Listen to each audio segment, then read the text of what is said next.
24 mai 2021, coup d'État au Mali après celui qui a renversé le 18 août 2020, Ibrahim Boubacar Keïta. Vent debout, la communauté économique des États de l'Afrique de l'Ouest, CEDEAO, ne lésine pas sur les sanctions.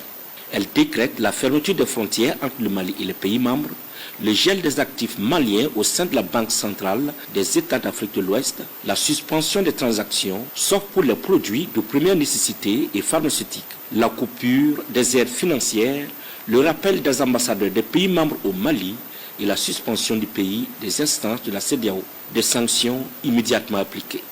Il est exigé de Bamako un chronogramme dissatisfaisant devant aboutir à des élections. Le Mali, confronté à des questions sécuritaires, repousse les élections présidentielles et législatives initialement prévues au mois de février 2022 à 5 ans, par la suite raccourcie à 4 ans. Mais la CEDEAO n'en a cure de ce nouveau calendrier. Elle veut les élections dans un bref délai et accuse Assimi Goïta de faire traîner la transition. Ces sanctions, jugées inhumaines, sont aussi imposées au Niger. En juillet 2023, un groupe d'officiers de l'armée a renversé le gouvernement du Niger. Le Nigeria aussitôt donne le ton en coupant l'approvisionnement du pays en l'électricité.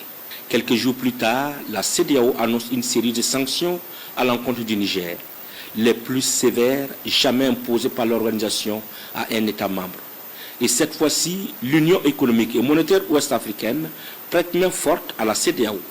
Fermeture de toutes les frontières avec le Niger, suspension des transactions financières et gel des avoirs du pays dans les banques étrangères sont entre autres les sanctions infligées. Mais certains pays, comme le Mali ou le Burkina Faso, se démarquent de ces sanctions.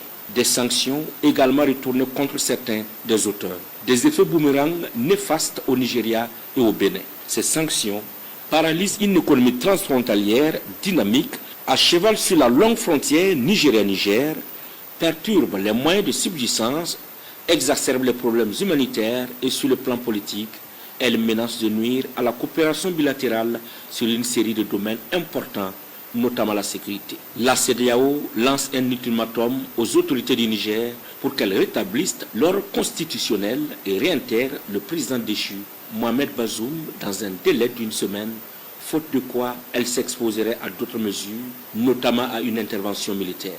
Cette intervention n'aura pas lieu.